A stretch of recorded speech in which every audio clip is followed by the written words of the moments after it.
Hello everybody and welcome to another ultimate guide, this time for my sorceress Zeal build. There's going to be some introduction first, and the introduction is basically just showing the downfall of the build, so we can kinda get all the bad stuff out of the way first, cause honestly this build, it fills all my criteria for what a build should be if it's gonna be like, something I want to invest wealth into and time. So let's get to the biggest downfall, the stash items. Why is that such a problem? Well, it's all down to this little spell here, Energy Shield. As you can see, it says absorb 88%. And you're thinking 88% sounds pretty high. I thought so too. I thought 88 would be plenty.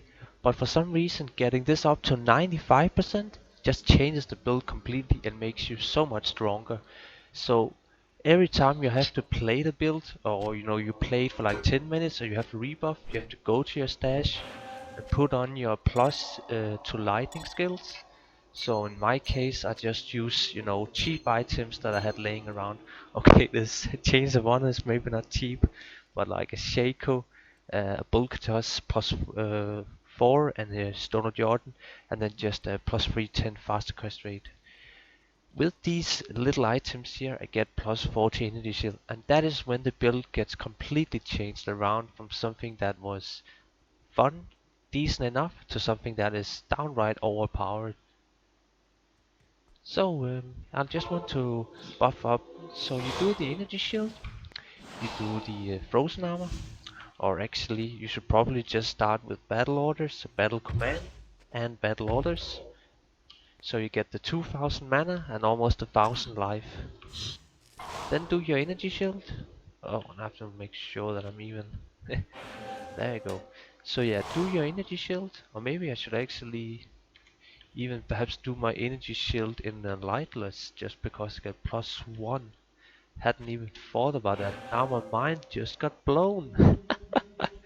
But yeah, so you get plus 3, and you just buff up. And now the cool thing with all these buffs here, they look cool on your character, but they can also help others, especially enchant. So see here, the Merc right now does 900 minimum, 621 max. And oh, where did he go? And now look at this. His minimum went up by a quite big amount, and even his max damage was increased.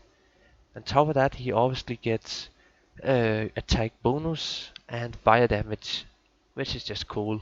So you can help out your Merc as well, which just makes the build even stronger. But yeah, let's get to some gameplay, cause I want to show the gameplay now, cause it's kind of fun to show the gameplay after we had talked about the downfall of the build again. It's really annoying. Now next, yeah, again, it's just annoying. Then you have to go back to your stash, put on the right items that you were using. It just takes a while, really. But yeah, that's the biggest downfall of the build that I can see. I can't find anything else bad about it.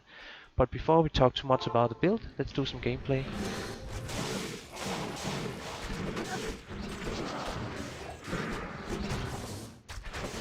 And done! This is just so much fun, and I'm only using static field and seal, so it's 2 buttons. And I suppose teleport should also be counted, but it's pretty much just 2 buttons.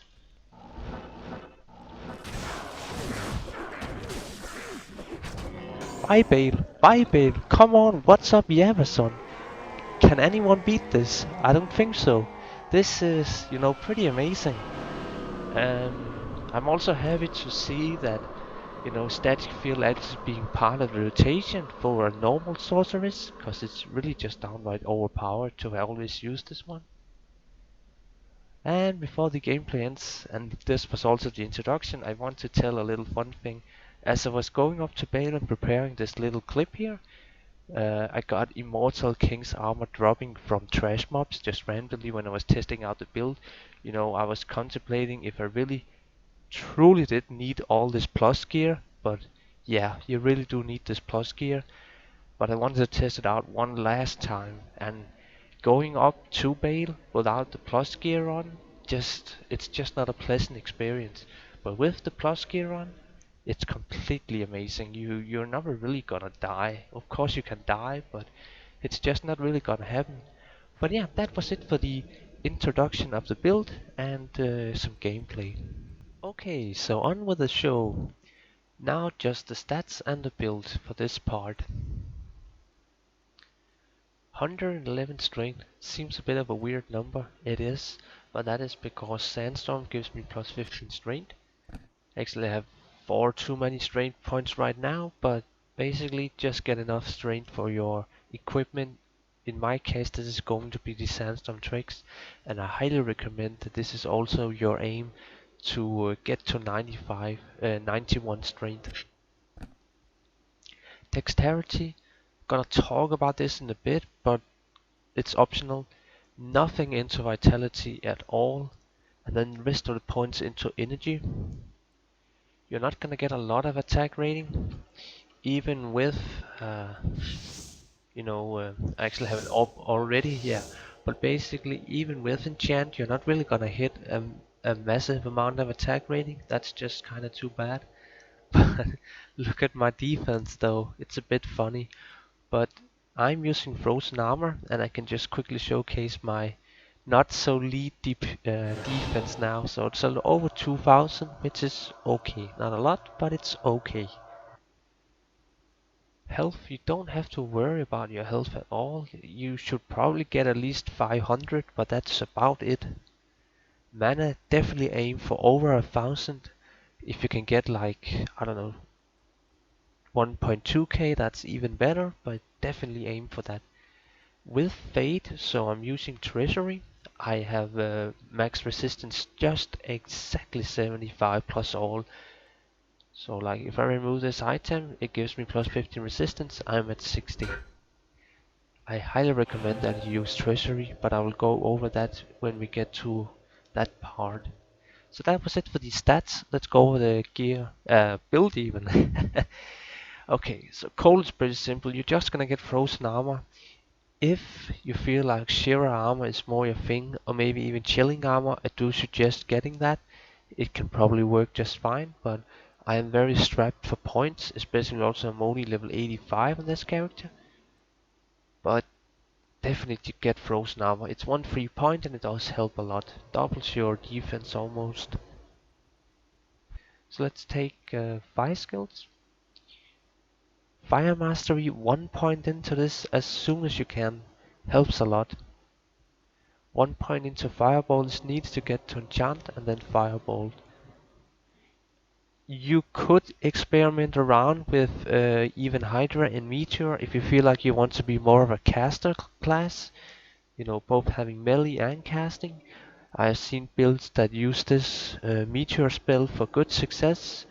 So they utilize static charge with Meteor, plus having the auras and whatnot. It's actually a pretty viable way to build your character, but you're gonna get some other ways that are worse for survival and whatnot if you choose to take Meteor, but I do recommend it.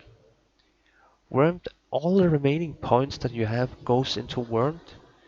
I took like, I think it was plus 6 extra skills into enchant. I felt like getting to 15 was enough. This is very debatable if you really do need to get, all your remaining points into enchant and nothing into worm. But I felt like wormed is better than putting points into enchant, just because wormed also synergizes with enchant. Plus, wormed helps on my survival. And of course, extra mana is always good for casting spells and whatnot. So that was the fire skills, like over the lightning. You're gonna be maxing telekinesis. Telekinesis is basically just a hidden synergize. So, like down here it says, energy shield receives bonus from telekinesis and nothing else. Like what it's gonna do, well, it's gonna make your energy shield much more effective. So for every point of damage that you take, it's gonna take less mana from your pool with more points into telekinesis. So if you're using energy shield, you have to put points into telekinesis, max both skills. In the description below I have some more info and math around this, because it's a little bit of a long topic. But basically, if you're interested in a long explanation why telekinesis is needed, see the description. Obviously, one point into teleport then. Charge bolt, you're not really gonna be using any of these skills here. I have lightning binded, but it's sort of not needed at all. I can't really find a situation where I might use this, but it's needed anyways just to get down to thunderstorm, because I do feel like the thunderstorm is worth getting just for the extra points, and obviously you need to get down to chain line to get energy shield. Thunderstorm is optional, but it looks way cool on your character, and it's actually decent enough damage for single target when you have all these plus 2 lightning skills in your inventory and whatnot. So that was it for the build. I think I don't have much more to say about the build really. Again, it's very optional how you want to build it. Like you can go, say if you don't like energy shield and telekinesis, you could put points into vitality, so no energy, and then you could maybe go more spell casting like meteor, or maybe even use something weird like firewall or hydra. There's actually a lot of options for ways that you can make this more of a caster build than melee, but I would say that overall the build that I have made right now is probably the best way to go, just because the other ones are kinda gimmicky, but they're probably not as fun. I do believe that using meteor could be a lot of fun, just because it's so different. You know, you're going up to, so like, just quickly go to cold planes. Like if you teleport around, you know, and then as soon as you land on the mob, you're just gonna be casting meteor right on the mob and then move on. You know, maybe do a static discharge, or first cast meteor, static discharge, then cast meteor and move on. It could actually be a lot of fun. So there are other ways to build it than what I just did now, but I think Meteor will probably only be good if you're gonna do Ubers, because again this build can do Ubers if I didn't mention that before, but Ubers requires some specific things where Meteor might actually be a very good choice just for the extra boss damage. But yeah, before the skills and whatnot gets too long, I want to end it here, so next up is gear. Okay, so time for the gear, probably the fun part of the build. You're gonna be using Mage Feast, and there's really no other choice. There are builds for Ubers and stuff like that, you know, more melee oriented and survival oriented that uses Blood Feast. That can probably work. I suppose you could even go as far as using laying of hands for extra melee damage. You know, you're gonna be using Zeal, so getting more melee damage is always a good option. You could maybe even go as far as using Draculs, but there are there's really no better way to get easy, faster cast rate on your gloves. You know, 20% just from your gloves is a really solid choice. A double dual wheel Ravenfrost, or you can use Angelic, and I'm just gonna quickly show why you should consider Angelic. So obviously Ravenfrost gives you, you know, already good attack rating, then it gives you the all important mana, dexterity which helps on your max block, and so forth. But Angelic gives you a huge amount of attack rating. So it gives you plus 1020, well at my level anyways. And as you can see here, compared to Ravenfrost, it gives you almost 2500 attack rating on this gear that I'm using right now. It's really just an easy way to make sure that you're able to hit Act 5 specific mobs and bosses. But overall, I do like using Ravenfrost Ring. You could also go with a Leech Ring for mana, I suppose, or maybe some really like if you had an insane budget, like you are loaded pretty much, you could go with a very good faster cast rate ring, maybe even go with 2 faster cast rate ring or something. But it depends on the budget, and for now, 2 Ravenfrost wings works very good for me, just because they have some overall really useful stats for this build. Iraq obviously here there's no other choice, just because again you want the faster cast rate. So I'm aiming for, I'm just gonna say this quickly now, but I'm aiming for 40% faster cast rate. So 40%, that is the third or fourth breakpoint or something for sorceress, which means that I can teleport rather fast and cast spells pretty agile and whatnot. And then I'm aiming for 86 faster hit recovery. So yeah, that's pretty much it. So nothing, in my inventory doesn't have faster faster cast rate here in my inventory or hit recovery. It's all from the gear. So yeah, that leads me on to some faster cast rate boots. Faster hit recovery boots even. These are very good for certain builds that need faster hit recovery.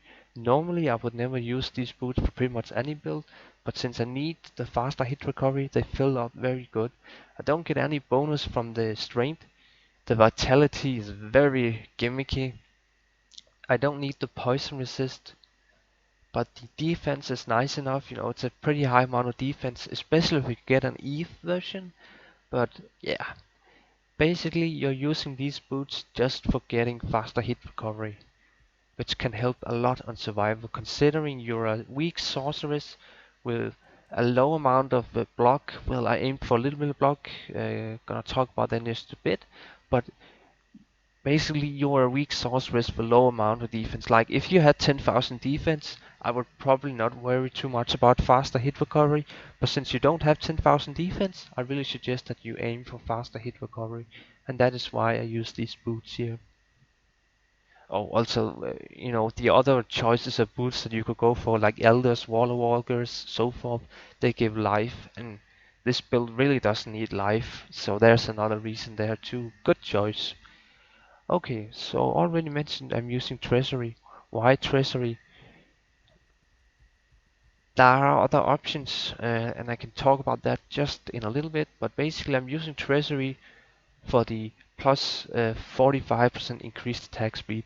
That is a very big amount, because I can't quite remember, and I think it was like, well, I can't quite remember now, but basically I need about, was it 75 increased attack speed? I think it was 75, and with passion and treasury I get to that breakpoint, which helps a lot on the Zeal attack frames, which is just a very good thing to get attack speed up.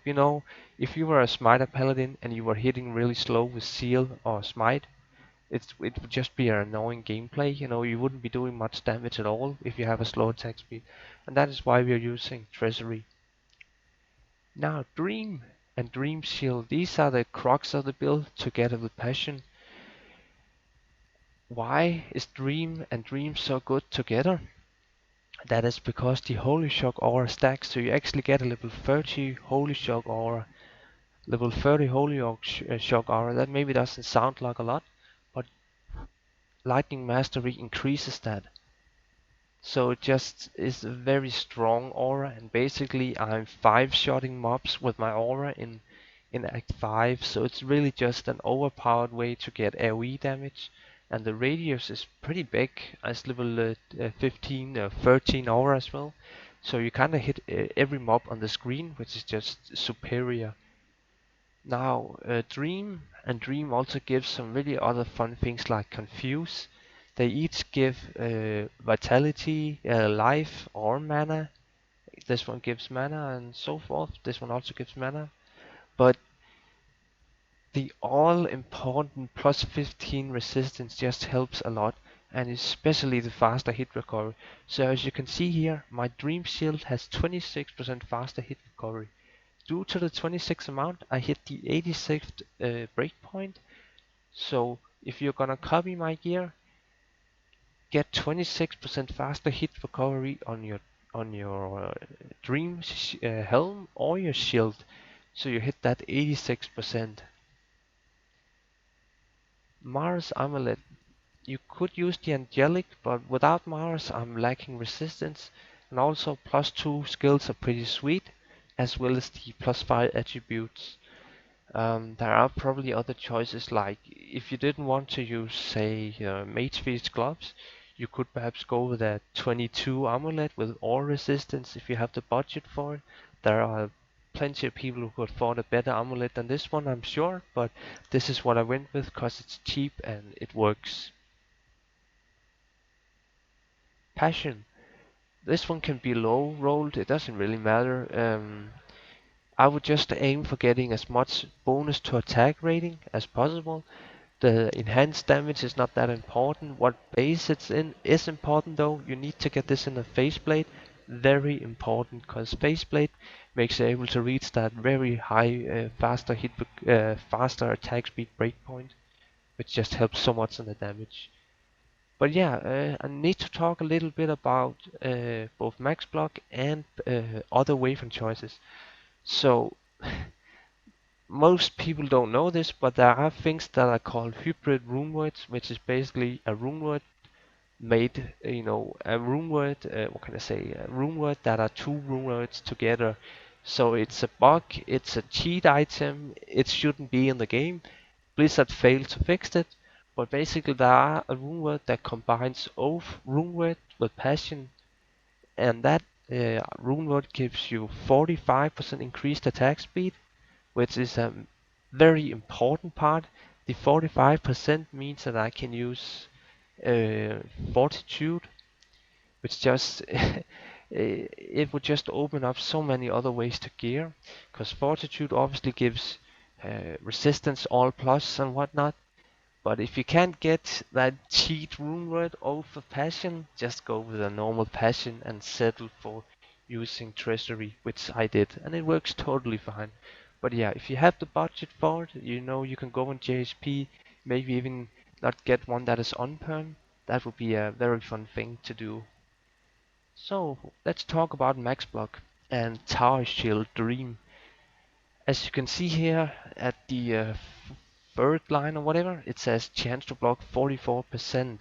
So that is the chance to block that I get on a sorceress. And let's go to the vendor here and find a real fast shield.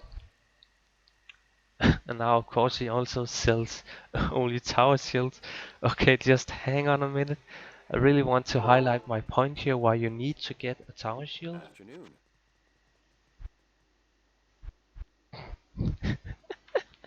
Oh, now they don't sell any shields. Let's go to Act 2. But yeah, basically getting Tower Shield means that you have a higher percent of blocking without putting extra points into dexterity. So as you can see here, this Gothic Shield, so this is a Gothic Shield base. This has 36% chance to block for a Sorceress. This one has 44. You see the point there? Another really good point about this shield is that this is the highest chance to block shield for a sorceress that requires very little amount of strength, 75% strength only to equip it, which is a very helpful thing. Maybe not a lot, since you do go to 91 strength up for your boots, but still, it's a nice little thing. Um, let's talk about max block then. As you can see, my chance to block is 50% with 209 dexterity at level 85. Honestly, without playing too much in this build, I already feel like putting raw points into max block is not even worth it, just because all the dexterity points that I put in here could have been used to energy. So I'm actually starting to feel like that I just want to have that 35% chance that Dream Shield gives a level 85. So you don't get 44% that the sheet here says, you get like 35 at 85, which is a bit confusing. You would think you get 44% chance to block, but you get less. But anyways, I don't feel like getting max block on this build is worth it, because in order to get max block, you would have to put 320 dexterity at level 85 to get to the max block. That just does not seem worth it at all. It's just too much dexterity put in. So I actually think I might just respec my character again and then go for no dexterity at all and just run around with 35% chance to block, which is still an okay amount to have. At least you block once in a while. But yeah, that was pretty much it for the whole debate about max block and passion oath and all that kind of good stuff. Let's talk a bit about Ubers and kind of going melee oriented. So there are ways to go way more, melee oriented. So you're kind of more of a melee build. That is stuff like using Verdungus, um, perhaps even using, again Fortitude, using other gloves like Laying of Hands, maybe even using Leech Rings. There are ways to make this work on Ubers. You need life tap from Marrow Walkers, so you could maybe even just use a life tap Wham, but I see a lot of people use Marrow Walkers boots just because they have a life tap charges. Like there are many ways to make this build if you're more into not having this as a 50-50. So my orientation is definitely both spellcasting but also melee, but you could go full out melee with different gear setups and so forth. But I actually feel like this is the perfect balance. I mean, I reach a good faster cast rate, so I can quickly showcase just how fast I'm actually teleporting with 40% faster cast rate as a sorceress.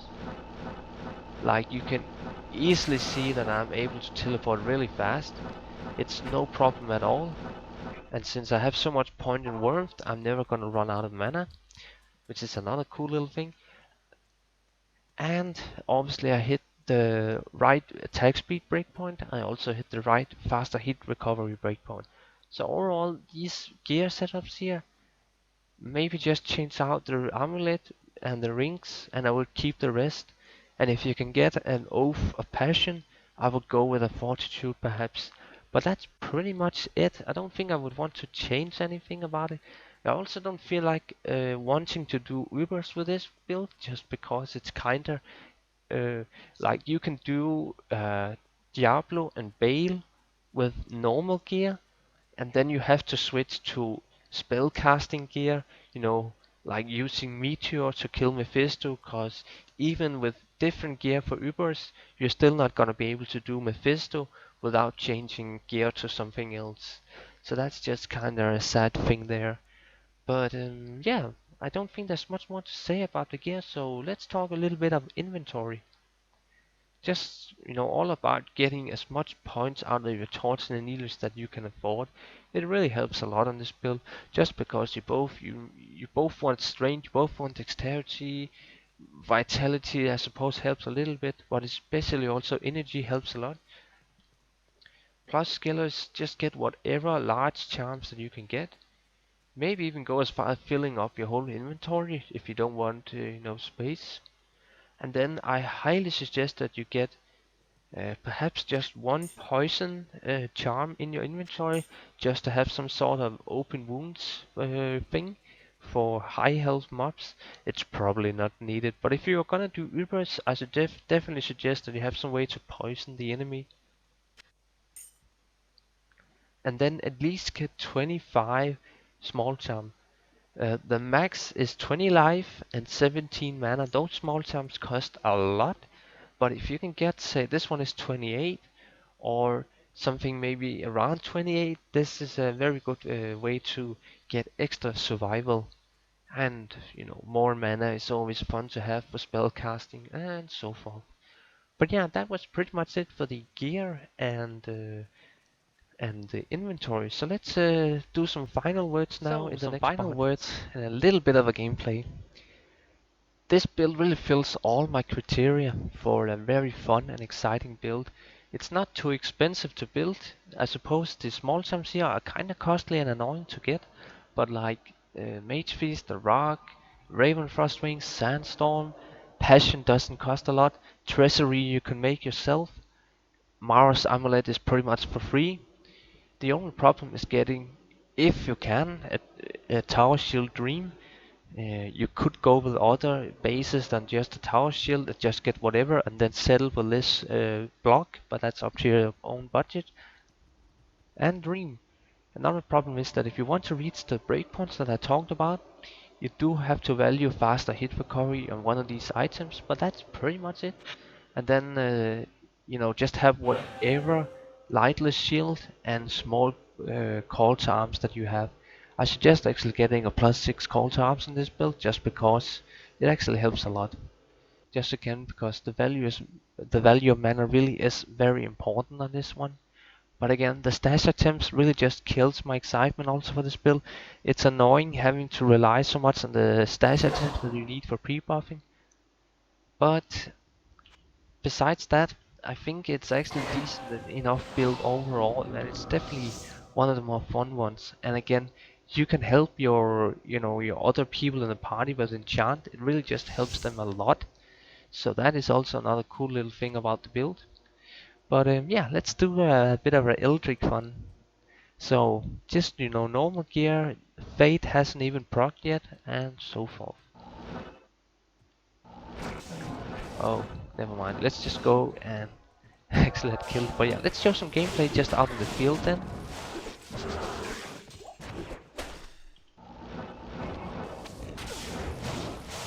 So as you can see here, this is a very good example of a bad pull. I got mana burned as soon as I landed. Mana burns is a very dangerous thing for this build because of the low life. You already sit at very low amounts of life. Like, oh, I didn't even bow, but yeah. Basically 700, 800 life, it's just not a lot.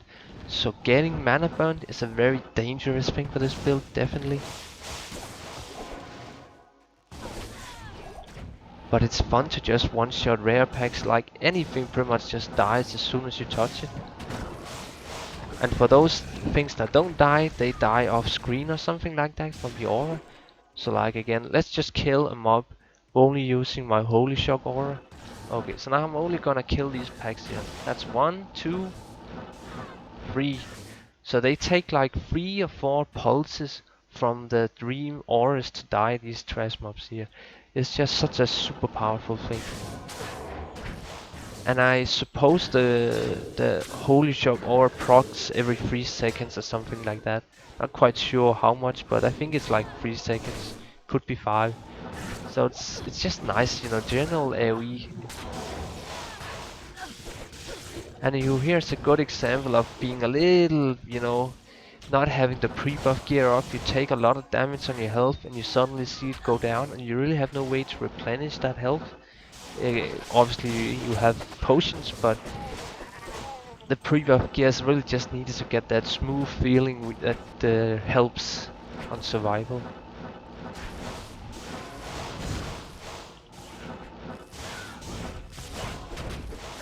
Oh, stupid imp, he hid it in the tower. But yeah, that's pretty much it. That was the final words I wanted to do for this build here. And I hope you enjoyed this bit of a different build. And even though it's different, it's very strong and can be a lot of fun. If you can deal with, certain aspects that makes it a bit worse than average builds that maybe barbarians or paladins can do well, we're all familiar too. But yeah, as always, have a good one.